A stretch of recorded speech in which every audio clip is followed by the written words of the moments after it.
भगवंताचं नाव घेतो, वॉकिंग ज्याला आपण म्हणतो, चालता चालता जो भगवंताचं नाव घेतो त्याचं डोकं शांत राहते, एकदम थंड राहते. हे मी नाही म्हणत आहे, वैज्ञानिकांनी कबूल केलेलं आहे. याच्यावरून तुमच्या लक्षात आलं असेल की नामामध्ये किती ताकद आहे. मी आधी सांगितलं असेल, आत्ताही सांगतो तुम्हाला.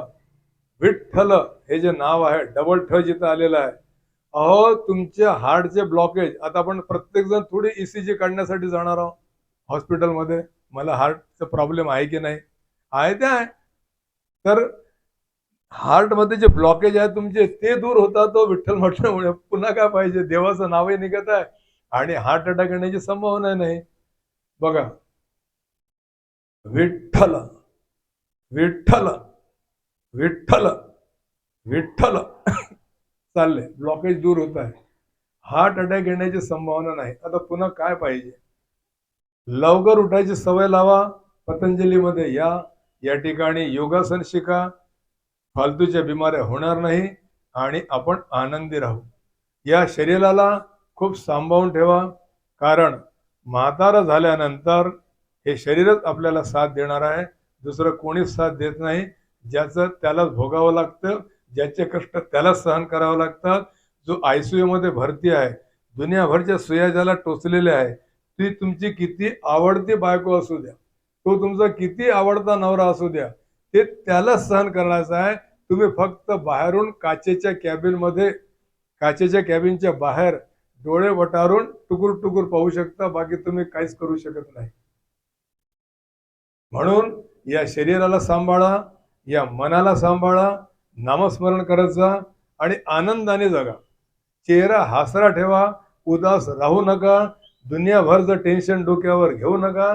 तुम्ही चिडचिड केली तर घरच्या लोकांना त्याचा त्रास होतो, ते तुमच्या लक्षातही येत नाही. परंतु घराचं वातावरण कसं प्रसन्न ठेवा, ते बाईच्या हातात आहे, आमच्या हातात आहे, तुमच्या हातात आहे. दोघांनी सामावून राहायचं आहे घरामध्ये. आणि तुम्ही नवरा बायको जेवढे प्रेमाने राहाल, जेवढे मिळून मिसळून राहाल, जेवढे हसत खेळत राहाल, तो परिणाम तुमच्या त्या मुलांवर होतो. तो लहान राहू द्या मोठा, की मोठा मुलगा राहू द्या, त्यांच्यावर तो परिणाम होतो की माझे आई बाबा किती खुश आणि प्रसन्न राहतात घरामध्ये. मी माझं लग्न झाल्यानंतर आपल्या बायकोसोबत असाच प्रसन्न आणि आनंदात राहील. म्हणून एकच गोष्ट लक्षात ठेवा, आपण सध्या सत्संगामध्ये बसलेलो आहोत.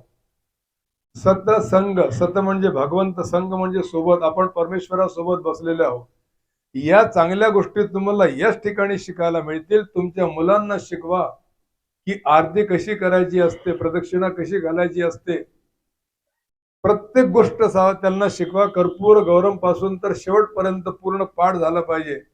हे जेव्हा तुमच्या घरी दररोज होईल, तुमच्या देवघरामध्ये जे मूर्ती आहे, फोटो आहे, त्या फोटोला पुसून जोर तुम्ही लोक चंदनचा किंवा कुंकुमचा टीका लावता, छोटासा ग्रंथ वाचा, 2-4 मिनिट का होईना, माळ फेरा एक वेळा देवाची देवघरासमोर बसून, आणि मग पहा, तुम्हाला ते बहुतेक कल्पनाही नसेल.